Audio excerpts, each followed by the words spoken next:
I like this. This is really fun. And I seem to be photographing planes that nobody else is photographing. I'm checking out what everybody else is lifting their lenses for. And I'm lifting my lens for anything that's in the air. Any kind of Airbus, Boeing, a bird, crisp packet, I'm going for it. But yes, anyway, so today we have got the brand new Alpha 7.5. It's real! It has been 4 years since we were in Brooklands Park, the test track, shooting a balloon with Tony Norfolk's face on it. They've added plane detection, that's why we're here. I've got plane detection on Panasonic. 777. Oh no, I'm wrong. 787. Do you actually know what that is? Do you know what that is? You got it wrong though. Yeah, at first. The tip of the ring is different. What? Better get that seen too pronto. Sony seemingly didn't see such urgency in updating their A7 IV though. A lot has happened in 4 years. The Z6 III came out, Nikon bought Red, then made a reddish Z6 III, Canon brought out the R6 Mark III, and Panasonic released the S1 II. But now Sony has entered the chat. There's a new grip. It's not the same as the A1 II grip or the A9 III grip. Is that your grease? Yeah, it's probably my nose grease. No, Bit polished. Same as the A1 II grip. I don't know where they got the grip from, but the body does feel a lot like the A7R5. But this screen, it's got a cool screen.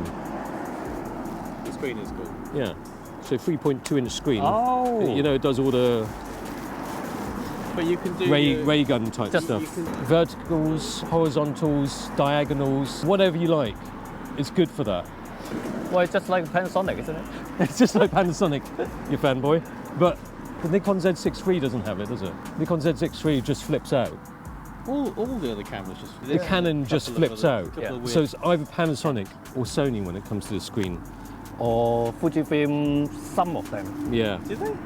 Yeah, it's back to T200. I think they were the first, weren't they? Yeah, it was the first, and it's on entry level T200 as well.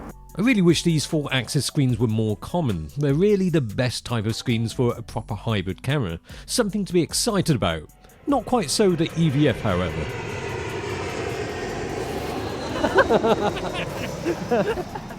But the viewfinder's the same.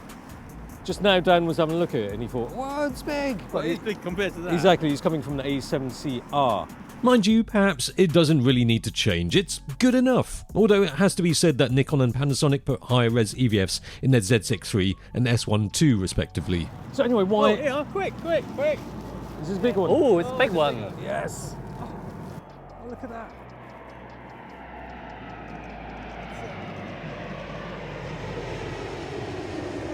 Anyway, that covers a lot of the changes to the body of the A7 V. That and these bits that only really need a bit of text on screen to highlight. But it feels good. Even with a tele lens mounted on it, it's beefed up, be better gripped. Just a thoroughly solid body overall. Where are we going? I don't know, Dan thinks there's a better spot. Despite everybody else being here, Dan knows better. Where are you going? I think we're going to go that way. You just said that way. We're going to go that way first.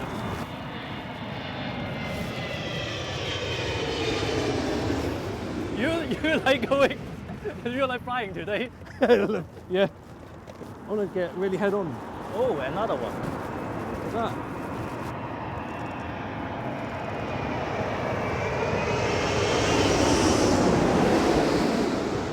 That is impressive. Another thing worth mentioning about the body, although mostly the slots and ports situation is the same, the A7 V goes for 2 USB-C ports, 3.2 and 2.0. So if you plug power to both of them, it will take power from whatever is able to take the most power and quicker. But the point of having that is so that you can power it, you can charge it, as well as using it for like live streaming, or say if you've got it attached to a gimbal and then you can have it for the gimbal controls and then some other stuff. There we go, look at that. It's very useful for time lapse. Yeah. When you got external trigger. Looks like a 787.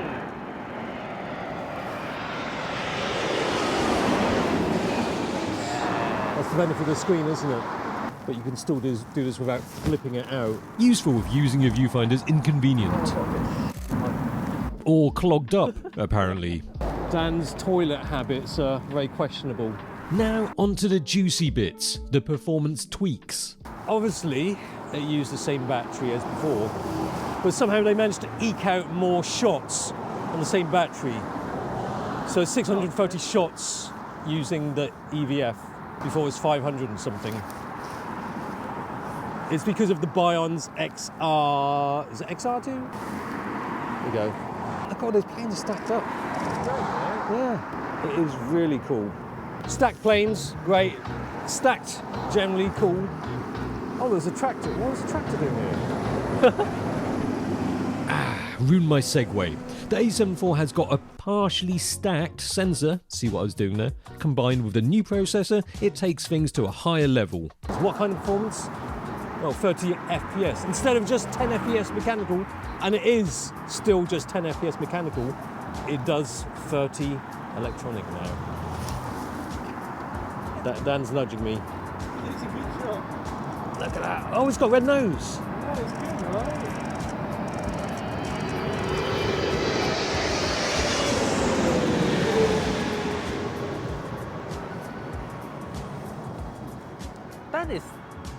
That's different. Because it said American airline, but the painting doesn't look like the normal. I asked the guy over there, that was apparently retro paint for their 100 years anniversary, something like that. Maybe not 100. I missed to heard that, but yeah, it's the anniversary. Like, That could be 100 years, isn't it? It's quite cool, actually. 30 FPS RAW is an okay burst if we just look at the max RAW burst compared to the competitors. Nikon Z6 III, 20 FPS, Canon R6 Mark III, 40 FPS, Panasonic S1 II, 70 FPS. Having said that, that's already more than enough for what I'm shooting today. But you don't have to have it at 30 FPS all the time. Of course, you can change that to lower 20. But you can also have it on boost, just like the A1 II. You can have the boost button for that moment of madness where you want to fill up some of your card with extra shots that you don't really need. Boost. So you can have on your 10 FPS. Sorry. You can have it on 10 FPS just with like some casual, reasonably fast shooting, and then when action comes in, you press the boost button. And there we go. I'll put it to the C1 button. No C5 button like the A1 II, but at least it has the boost, which is a great feature. And the buffer is quite big, like you can do 1,000 shots. Doesn't matter JPEG RAW, thousands, because that'll be ending the video. Actually needs 1,000 shots. Yeah, I don't know really, is it? geeks. Just photographing somebody with a lot of stamina. It has to be noted, however, that that is using a 10 FPS mechanical shutter. Just for reference, compare that to the flagship A1 II that never seems to reach a limit at 10 FPS. If we're talking about electronic shutter max burst, that's where things are a bit different. The A75 can fill up with more JPEGs than compressed RAW, obviously less than the A1 II, but that is much more expensive. But with the direct competition, the Panasonic S1 II buffer is 180 frames at 70 FPS, but the buffer takes half a minute to clear. Not sure what it's like with the recent firmware update adding a 30 FPS option, but there you go. Canon R6 Mark III, 150 shots at 40 FPS, and that's uncompressed RAW. Nikon Z6 III, over 1,000 lossless RAW at 20 FPS. Still, even if it's not the craziest for burst and buffers, it's more than plenty for most.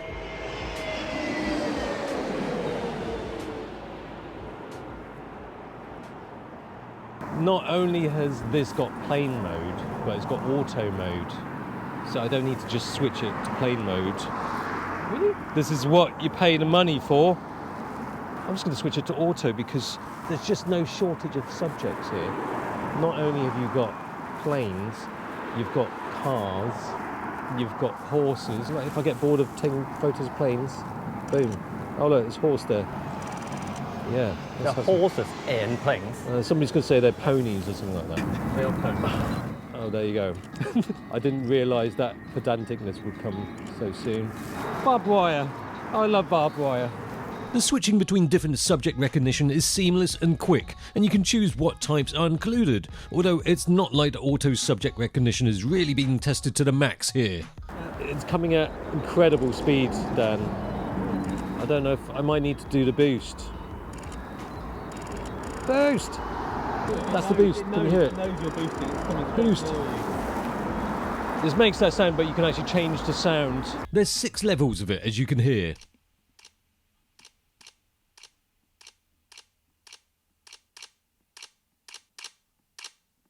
It's a pretty full-featured body. You could say it's a baby A1 too, but I'm not going to. Go on, let's have a go. You know, he loves it. I do He love loves I it. do actually like this. So it's also got pre-capture. That's almost like a standard these days, isn't it? It's got pre-capture. Up to 1 second. Oh look, they're getting all a bit romantic now. A bit romantic. Got to blur this out. Real-time, I think now is real-time recognition. Okay. Real-time AI recognition. Sony like doing that whole, it's got AI stuff. Real time. Real-time. Not like Later. by the time you get home. But yeah, you can also customize the AF little square thing. So now you've got XS and XL options. It's good, isn't it? Before you were saying like, why don't I need to upgrade? Just saying. 777! Oh, that sound. Love it. Because it's older, it's loud. Yeah. The thing is, with partially stacked sensor, you get the faster readout speeds. So therefore, But lower dynamic range. low dynamic range. But still, for video, there's going to be some benefits.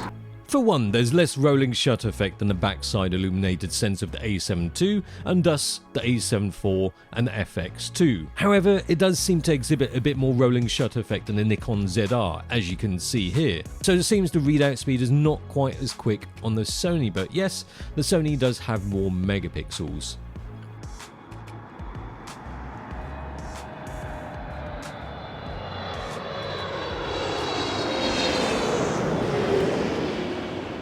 Stabilization has been improved. It's now up to 7.5 stops in the middle, 6.5 in the corners, but that is, I think that is the least when you compare it to the S1 II, Z6 III, R6 III is the least in terms of stops of stabilization.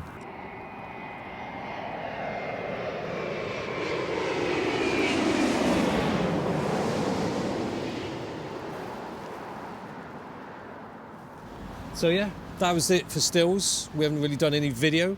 Video's 4K 60 full frame, 4K 120, Super 35. A solid upgrade from the A7 IV that only did 4K 60 max in Super 35, same as the A7C II. Although at these higher frame rates, there's a rather curious addition to the menu system. 4K angle view priority. So when it's off, there's a slight crop. So it, But when you put angle view priority on, it's the full frame. Angle view priority on, it's not that AI that I can talk to and it'll talk back. It's just so that I know that this is angle view priority on. When it's set to off, you get this much crop. So why use it at all then? Well, the menu system help says that if you want full frame 4K 60 or full Super 35 4K 120, then noise reduction is partially disabled. And yes, when comparing them side by side, the angle view priority one does look noisier. It's just whether you prefer to live with the extra noise or make do with a crop. Talking about noise, comparing the 4K 25 from the partially stacked sensor of the A7 V to the backside illuminated sensor of the A7C II, there really isn't too much to separate them through the ISO range, only above ISO 51200 where the A7 V seems to come off worse looking. For dynamic range, perceptions about partially stacked sensors might lead one to think that dynamic range would suffer, but the A7 V files look very similar to the A7C2s. Overexposing and then pulling back the exposure yields very similar results. On the other end, pushing back under exposed shots, again, not hugely different, but if you look at the shadows, the A7 V can bring back the details cleaner, a little less noise than the A7C2. Also, Sony specifies that you should be able to record for approximately 19 minutes on 4K 60p at 25 degrees C. I recorded in 50p but 422 10-bit at 22 degrees C, and it didn't overheat up until the battery ran out at 2 hours 7 minutes. Impressive, most likely down to the more energy efficient processor. And with no fan, which sort of makes it harder to justify getting an FX2, which is pretty much an A7C2 with a fan and fancy EVF. Unless you're going to film for hours on end, the A7 V is surely going to be a more tempting option to go for.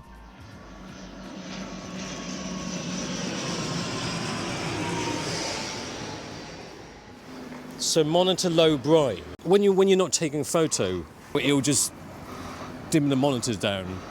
Say power, so that it's a quicker startup time. I thought every camera have it. No. It just lowers the brightness of the monitor rather than power saving the monitor. A lot of camera do that. No, Oh, is it? they don't. Well, it's a Sony. Let's applaud them because it's Sony. Anyway, this is what it's like to wake from monitor sleep. And with monitor low brightness, it'll be this much quicker. Okay, a tiny bit quicker. Yeah. The elephant in the room is in that box. That's a small elephant then. Get complicated. There's no elephant. Okay, so Dan's elephant is that. It doesn't even have a trunk, Dan. Closest thing to trunk is my belly case. Let's try it with third-party lenses because this is not Canon.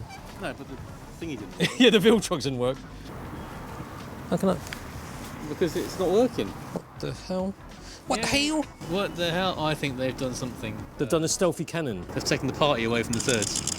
Oh yeah. So the lowered 200mm f2 AF sometimes took shots, but something seemed a bit off. Seems a bit slow. Come on, it's coming. It's too tight, but It's the same thing again. It's not shooting. I don't know why. Because it's the third party. Not final firmware, maybe. Third party. So Third party. it's third party. Interesting times. At least Canon are upfront about it. True. Third party lens, right? No. No. Look. Shooting there was none. Can he do it? She cannot shoot nothing. So that's one. Let's try another one. 14. No. It's not shooting. You have to pay a subscription.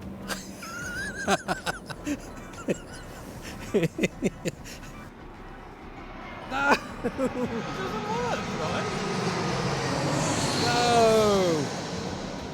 Get that rubbish off. Well, that's probably what they want you to think. Now, I did ask Sony what was happening, and the statement was this: we do not guarantee third-party compatibility. And I haven't tried Sigma, Tokina, Tamron because I don't have E-mount ones, but all auto-focusing Chinese lenses I tried had some kind of problem. With a lot of them, the camera stutters, but flat out refuses to take a shot. Who knows, maybe it's an early firmware problem, but definitely something to keep an eye on. I mean, I'm not judging, it is entirely up to the brands to decide who they open up their system to, but if it's intentional, some warning wouldn't go amiss, especially given that some users might be or might have already bought some of these auto-focusing lenses from China in E-mount already.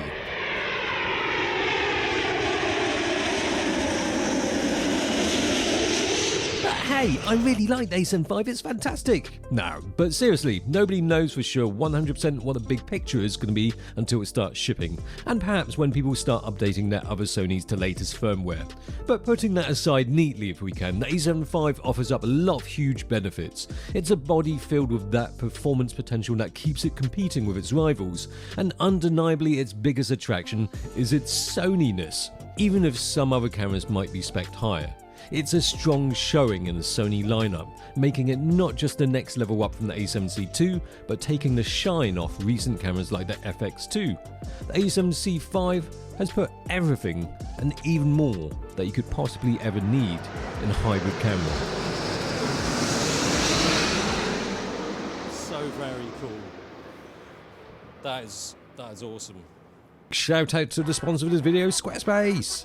If you want to set up your own domain, online retail space or website, it's super simple to get started and make your next move with Squarespace, with an easy to use interface filled with loads of templates and backed up with 24/7 customer service. You can try it out with a 14-day free trial and get 10% off your first order with this link and discount code. This video is sponsored by Squarespace. If you want to set up your own website, online store, or just your own domain, it's super easy to get started with Squarespace with a slick, easy to use interface filled with a plethora of templates to choose from and with 24/7 customer service to help you out if you need it. You can get a 14-day free trial and 10% off your first order by using this link and code in description box down below. And I mean, since then, I think Locke was fresh from Hong Kong. He was fresh off the boat, and now he is stale off the boat. He's practically British now. He's almost got that passport. He can smell that passport. But anyway, we're talking about cameras. We're not talking about Locke's immigration status.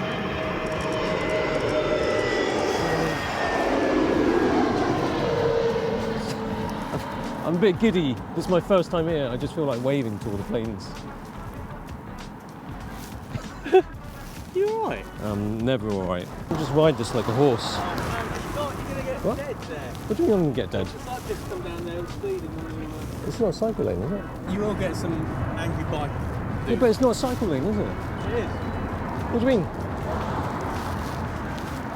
There you go. But cyclists are always angry. And Oh no! Dan is very particular. Come on! Can you imagine him?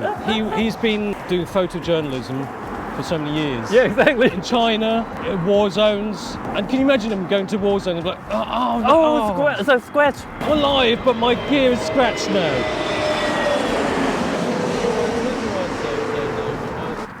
Oh, look, you're putting it down. What's the difference? Nose down. That's what I did earlier, before you came, Locke. I put it down like that. Oh, you're going to wear the rubber off. You've got to put it straight down, haven't you?